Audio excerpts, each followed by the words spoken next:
A dying billionaire begs his virgin maid to spend one night with him because... Hello everyone. Before we begin today's story, I have a small favor to ask. Please hit subscribe and turn on the notification bell so you never miss our channel's new videos. It is quick, free, and the best way to support us in bringing you more dramatic stories. Your support truly means the world to us.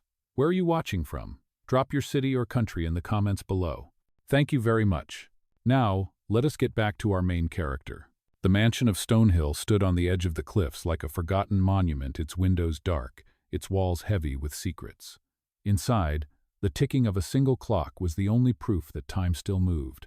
In one of the rooms, dimly lit by two bedside lamps, a man lay motionless beneath white sheets. His name was William Hale, the billionaire who once commanded industries and cities alike. Now, his empire meant nothing to him, because his own body had declared war on him. The doctors had given him 6 weeks. 6.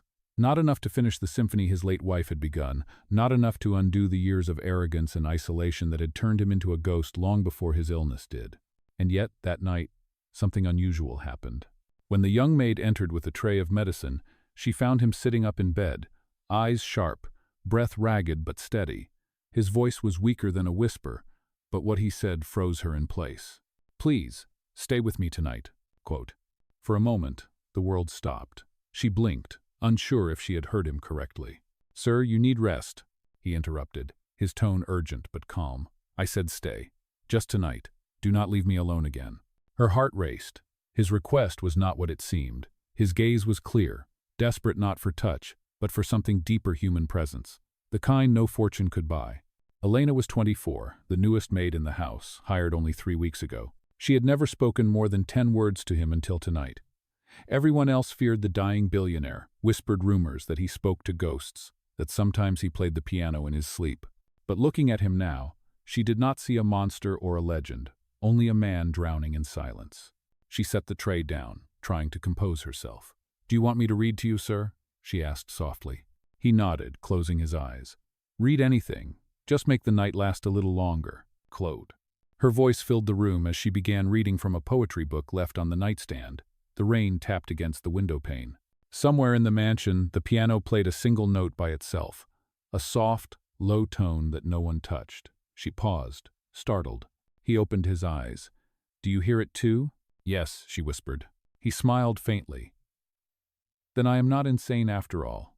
That eerie sound, whether imagination or something else, lingered in the air, stretching the seconds into eternity. And when it finally faded, he spoke again, his hand trembling toward hers. "People think dying hurts because of pain," he murmured. "They are wrong. It hurts because no one stays long enough to say goodbye." Something inside her broke. She placed her hand over his, warm against cold. "I will stay," she said, "but only if you promise to fight until morning." He nodded. For the first time in years, a tear slipped down his cheek, not of fear, but of relief. Outside, thunder rolled across the cliffs, and the lights flickered. In the brief darkness, their hands remained joined, two silhouettes bound by a fragile promise neither fully understood.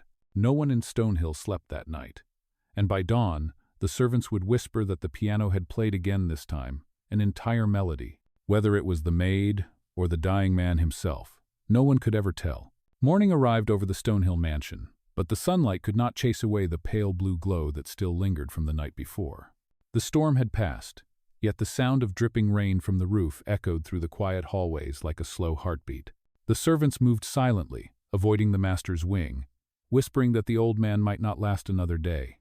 Inside the bedroom, Elena stood by the window, her eyes swollen from sleeplessness.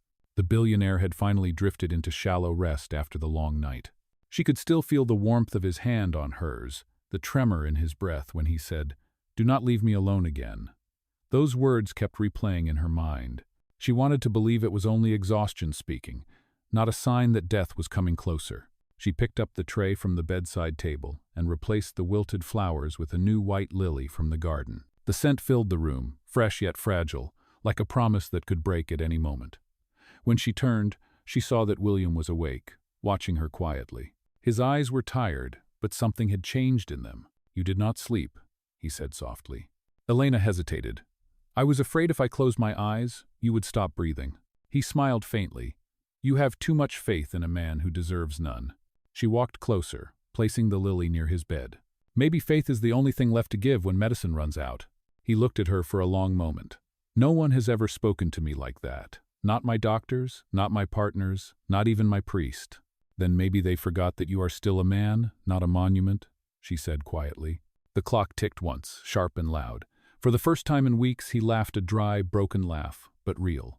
The sound startled her, and for a brief second, the room felt alive again.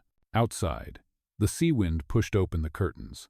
Light flooded the bed in soft blue hues, wrapping them both in calm silence. Elena pulled the chair closer and sat beside him, reading from the same poetry book. Her voice was steady, though her hands trembled. "Do you believe," she asked gently, "that the soul remembers kindness even after the body gives up?" William did not answer at first. His eyes drifted toward the ceiling, as if searching for the right words. "I believe the soul forgets pain first," he finally said. "Kindness stays because it hurts too beautifully to disappear." She nodded, her throat tightening. The machines beside the bed hummed softly, counting the fragile rhythm of his heart. Every beep was a reminder that life, however faint, was still there. Hours passed quietly. The mansion returned to its usual cold routine.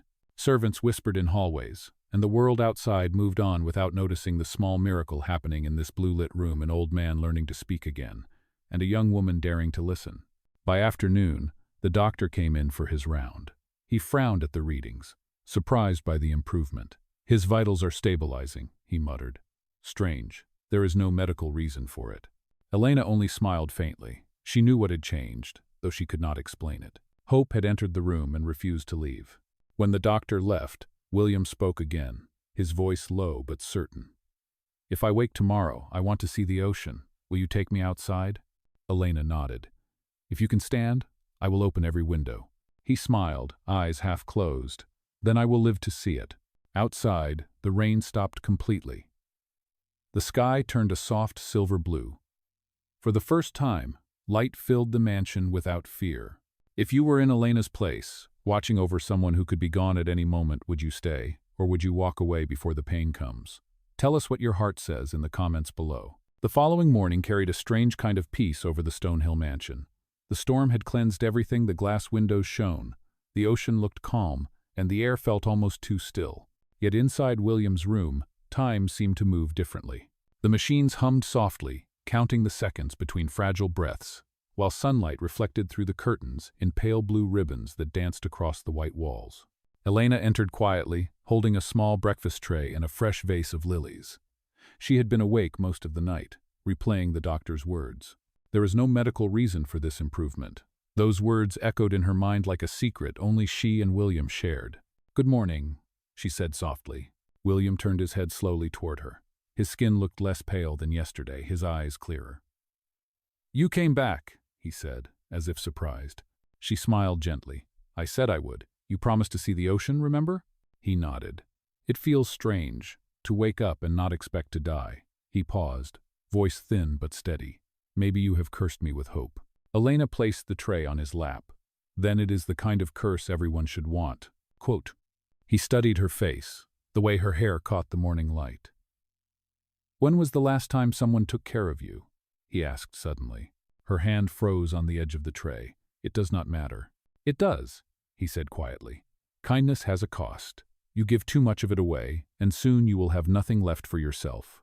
Elena looked down at her hands. "Maybe that is why I give it," she murmured. "Because I know what it feels like when no one does." For a moment, neither spoke. The only sound was the slow rhythm of the monitor and the faint whisper of the sea wind through the curtains. Then William broke the silence. "When I was your age, I thought love was a transaction, something you earn with status or control. I see now how wrong I was." She met his eyes. "You cannot buy what people give freely." He smiled just barely, but it reached his eyes. "You have a way of turning every word into a sermon." She laughed softly. "And you have a way of listening when you pretend not to." The air between them shifted. For the first time, the distance of wealth and age felt smaller, almost invisible. It was not romance that filled the room, but recognition of fragile bond between two people who had both been lonely for too long. As the afternoon light deepened, Elena opened the window wider. The ocean breeze swept in, filling the room with the scent of salt and lilies. She adjusted the pillows behind him and gently lifted his shoulders so he could see outside. The sea stretched endlessly, bright blue against the sky. William's eyes softened. I built towers, companies, even this house. But I never built a moment like this. Elena watched him, her heart tightening. Then maybe this is the first thing that truly belongs to you. He breathed deeply, the corners of his lips trembling. If I die tomorrow, I will die remembering this view and the woman who refused to leave. Do not talk about dying, she whispered. Just keep looking forward. I am, he said quietly. For the first time, I want to. The machine beeped steadily beside them, not urgent, not weak, just alive. The sound filled the silence like music. She closed her eyes for a second, letting the rhythm sync with her heartbeat. If you were in her place, standing beside a man who had once owned everything but now only asked for company, what would you say to him? Would you remind him of his past, or help him believe he still has a future? Tell us what your heart says in the comments below. Afternoon sunlight poured through the open windows, spreading a calm, ocean blue glow across the mansion bedroom. The rhythmic sound of waves reached softly through the curtains, and for once, the air inside Stonehill felt alive. William was sitting upright, dressed in a loose white shirt, the color finally returning to his face. His breathing was still shallow but steady. Elena adjusted the pillows behind him, making sure he was comfortable. She noticed that the color of his eyes, once dim and tired, now held a quiet spark, as if the world outside the window had given him back something he had lost long ago. Does it hurt to sit up? She asked. It hurts less than lying down, he replied with a faint smile. Lying down makes me feel like I am waiting to disappear. You are not disappearing today, she said gently. Today, you are watching the sea. He chuckled, low and hoarse, but warm. You make even dying sound like a choice I could refuse. Elena smiled, pretending not to hear the word dying.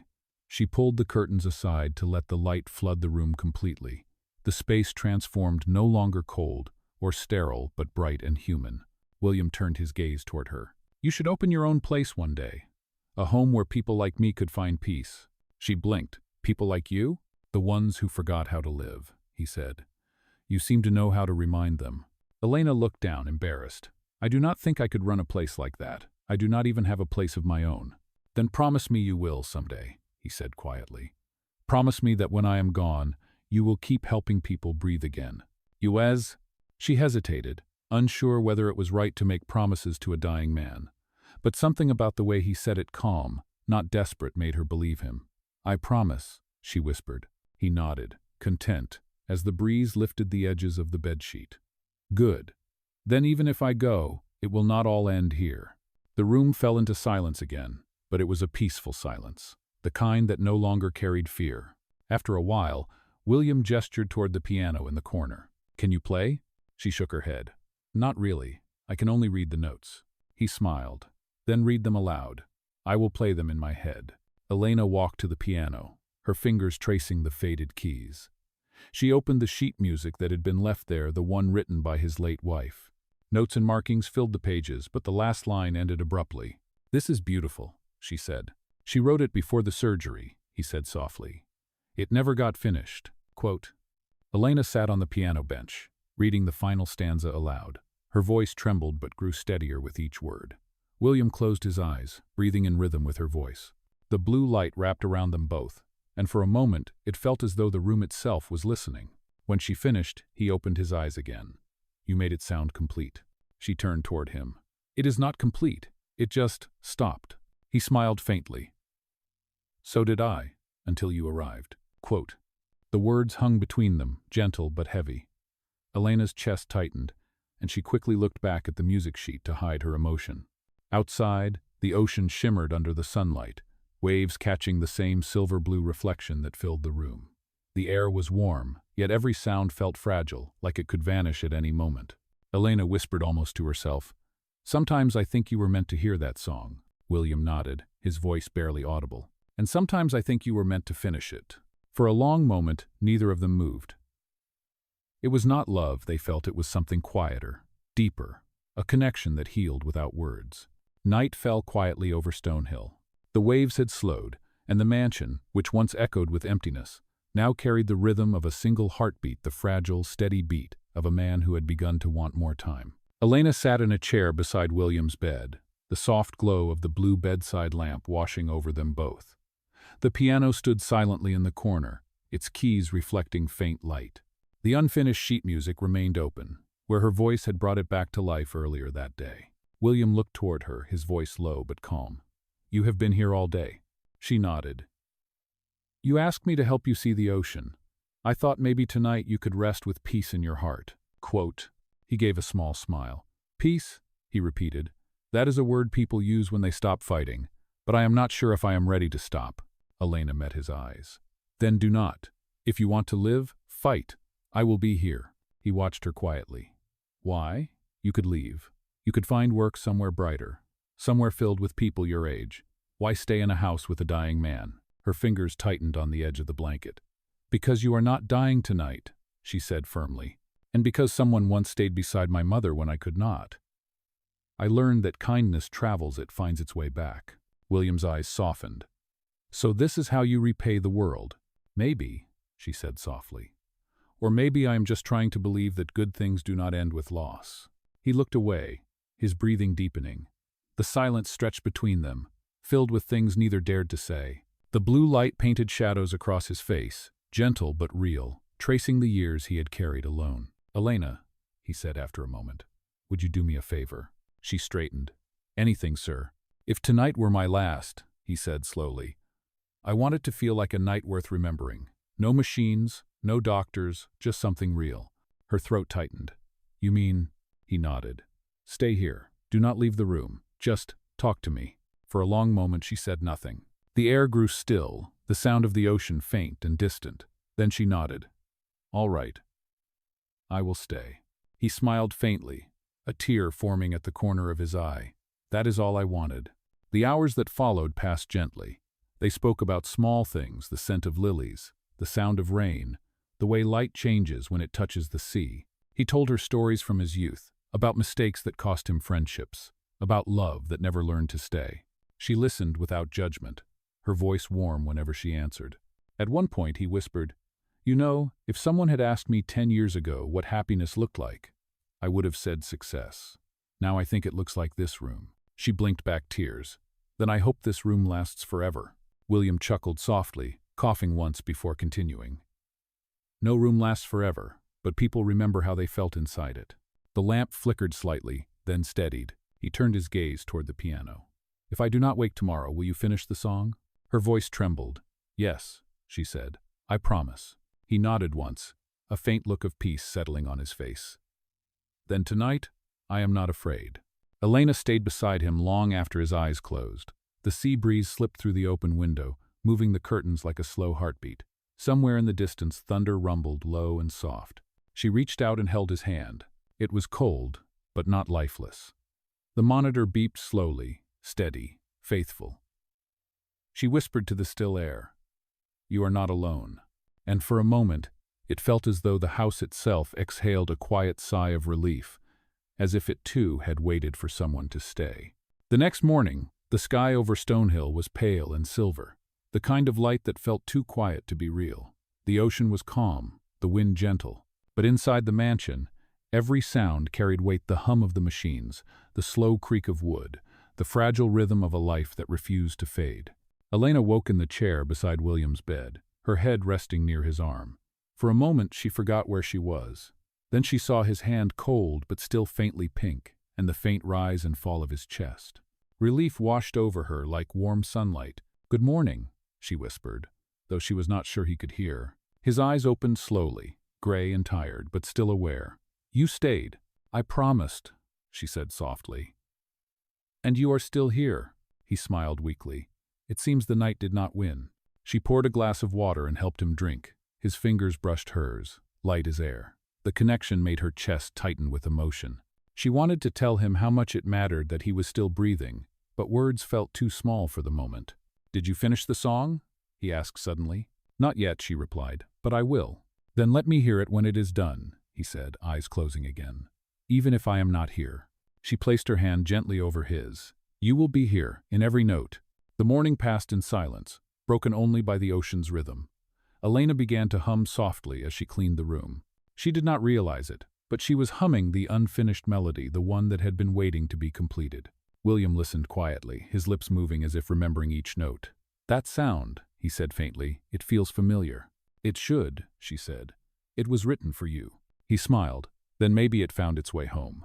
By noon, the doctor arrived. He looked at the monitors, his brows furrowing. "His heart is weaker today," he said under his breath. "There is not much time left." Elena's heart sank.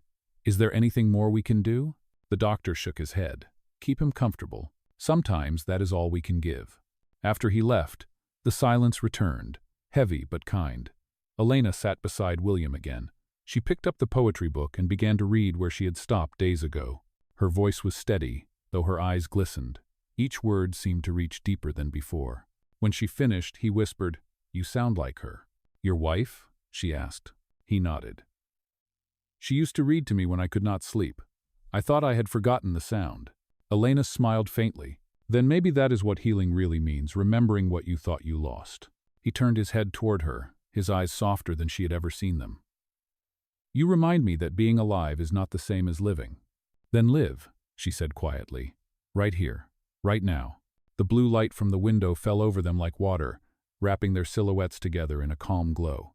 The clock ticked slowly, marking each moment like a heartbeat. William reached for her hand, his voice barely above a whisper. "If tomorrow does not come, promise me one thing." She leaned closer. "Anything." "Do not stop singing," he said. "Whatever happens, do not stop." Her throat tightened. "I promise." He smiled faintly. "Good, because the world needs voices that still believe." The light shifted across the room, turning silver to blue. Elena could feel time slipping, each second carrying something away, yet leaving something behind. She squeezed his hand gently, afraid to let go. Outside, the waves broke softly against the cliffs, and the air smelled of rain. The mansion was silent again, but this silence no longer felt empty. It felt sacred. If you were Elena, sitting beside someone who found peace only because you stayed, would you be strong enough to face the morning that might take him away? Or would you wish the night would never end? Tell us what your heart says in the comments below. The next day arrived with the kind of silence that felt like a prayer. The air inside Stonehill was still, as if the entire house was waiting for something it could not name. The curtains swayed gently, the ocean whispered outside, and the clock ticked slow and heavy on the wall. Elena stood by the window, watching the morning light paint the room in shades of silver and blue. She had not slept much. Every few minutes she looked toward William, afraid that if she blinked too long he might slip away. He was resting, his breathing shallow but steady. The color in his face had faded again, but there was a strange peace in the way his hands rested over the blanket. It was not surrender, it was acceptance. When his eyes opened, she turned quickly. "You are awake." He smiled faintly. "I am too stubborn to die in my sleep." Elena tried to smile back, but her eyes betrayed her. "You scared me." Quote, "I scare myself," he whispered. "Every morning I wake up I think, maybe this is borrowed time." "Then use it," she said quietly. "Borrowed or not, it is still yours." He studied her face for a long moment. "You sound like her again." "Your wife?" He nodded. "She used to say things like that when I complained about life. I did not listen then. I do now." Elena pulled the chair closer to his bed. The sunlight touched both their faces, soft and forgiving. She noticed the poetry book still lying nearby, marked with a folded page. "Would you like me to read?" she asked. "No," he said gently. "I want to hear you talk. Not the poems. You." She hesitated. "About what?" "About the world outside. Tell me what I have missed." She smiled faintly and began to describe what she saw from the windows that morning, the fishermen on the docks, the smell of sea salt, the children chasing waves.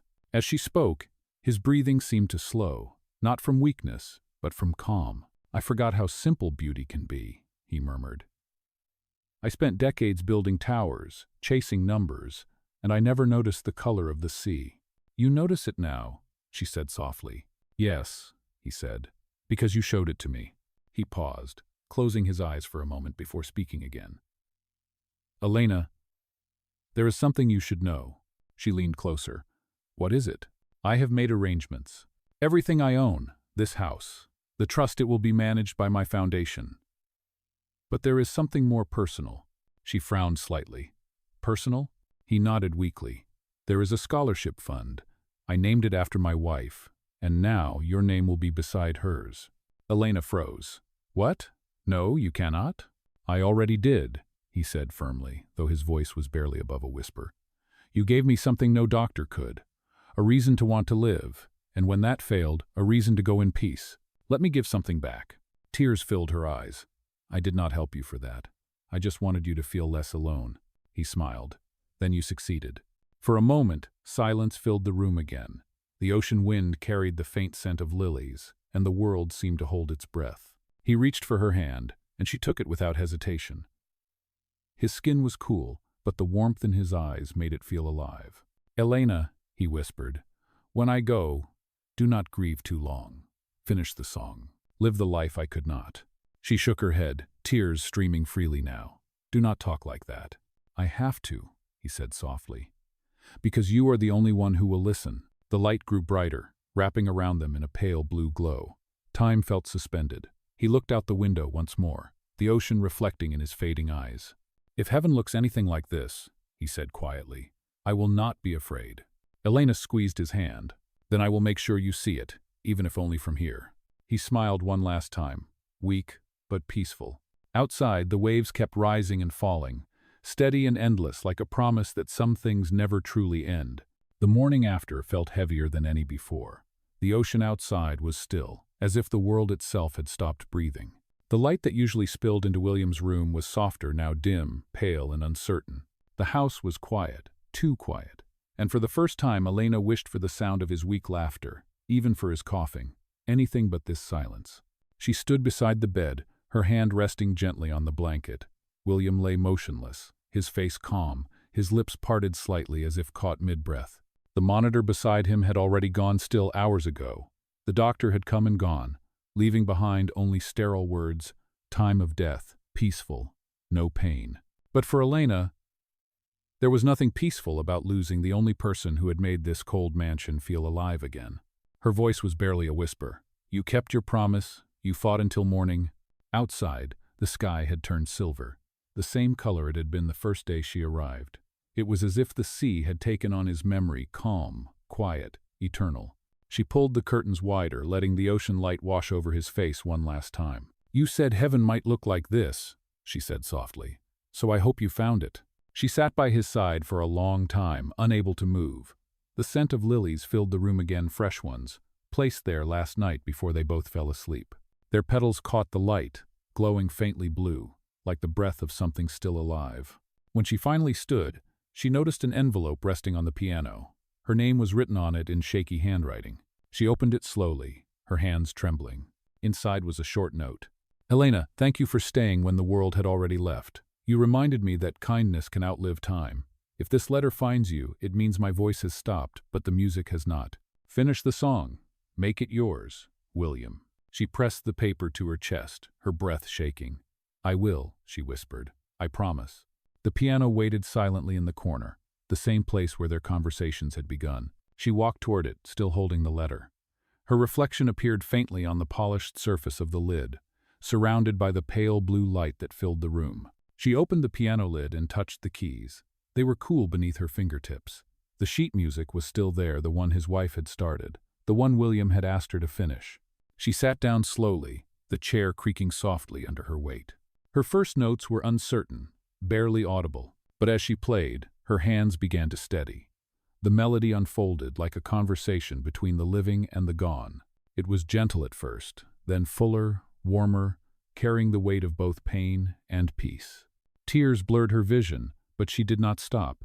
She played until the house itself seemed to breathe again, until the sound reached the open window and drifted out to the sea.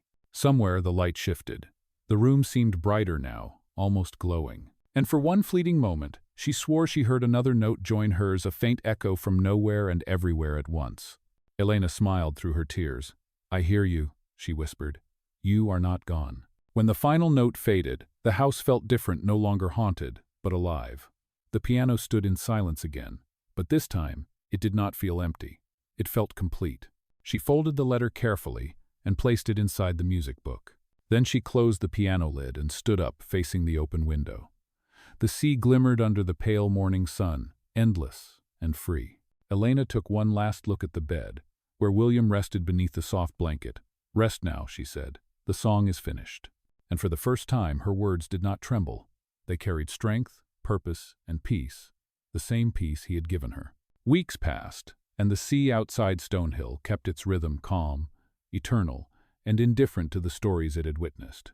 The mansion, once filled with silence and fear, now carried a gentler kind of quiet. The blue light that had once fallen on a dying man now illuminated life again. Elena had stayed. She had promised she would finish the song, and she had. Every morning she played it, not as a lament, but as a prayer, soft, steady, and alive. The melody had changed since that night. It no longer carried sorrow alone.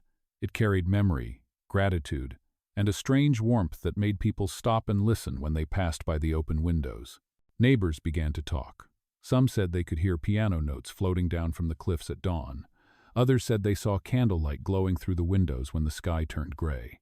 To them, Stonehill was still haunted, but no longer by pain. It was haunted by peace. Elena often smiled when she heard those whispers.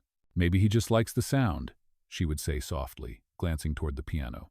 The housekeeper returned one day to pack the old master's things. She found the will exactly as the lawyer had described. The scholarship fund was real, and Elena's name stood beside William's wife's two women connected not by blood, but by compassion. When the housekeeper asked, "Why did he choose you?" Elena only said, "Because I stayed." The woman nodded quietly, unable to reply. In time, the mansion changed. The foundation transformed part of it into a small retreat for patients recovering from illness, people who had lost hope, just as William once had. Elena became its caretaker, managing the rooms and teaching them how to breathe again, how to live without fear. Every evening she would sit by the piano as the sun began to fade, and she would play the song. She called it The Promise. The music was slow, like a heartbeat learning its rhythm again. Visitors often cried when they heard it, though they could not explain why. Perhaps it was because they could feel what it meant to be seen, to be cared for, to be remembered. One afternoon, a child staying at the retreat asked her, "Who taught you to play like that?" Elena smiled. "Someone who reminded me that kindness never dies, even when people do." The boy tilted his head. "Is he gone?" She looked out the window at the sea. "Not really. He just moved where I cannot follow yet." Quote. The boy nodded, content with the answer. Years later, Elena still lived at Stonehill. Her hair had streaks of gray, but her hands were steady, graceful. She no longer played for the dead. She played for the living. The house, the ocean, the lilies, all remained the same, but their meaning had changed. What was once a place of endings had become a beginning. Sometimes, when the evening wind swept through the window, a single piano key would press on its own. It was never loud, never frightening, just a quiet note, as if someone was finishing her sentence for her. And Elena would smile, whispering, "I hear you." On the anniversary of William's passing, she placed fresh lilies on the piano and sat down to play. The same blue light filled the room as it had on that first day. Outside, the sea shimmered, endless and forgiving. She began the melody, her fingers moving with certainty. Halfway through, she stopped, letting the notes fade. "It is done," she said softly. "We finished it together." The breeze carried her words through the open window, across the water, into the horizon. That night, the mansion glowed faintly against the sea, alive with music that belonged to no one and everyone at once. Elena closed the piano and whispered into the quiet, "Good night, William." And somewhere in the stillness, she thought she heard an answer, soft, distant, and full of peace. If you were her, would you keep living for the love that changed you, even when it is gone? Or would you close the piano forever? Tell us what your heart says in the comments below.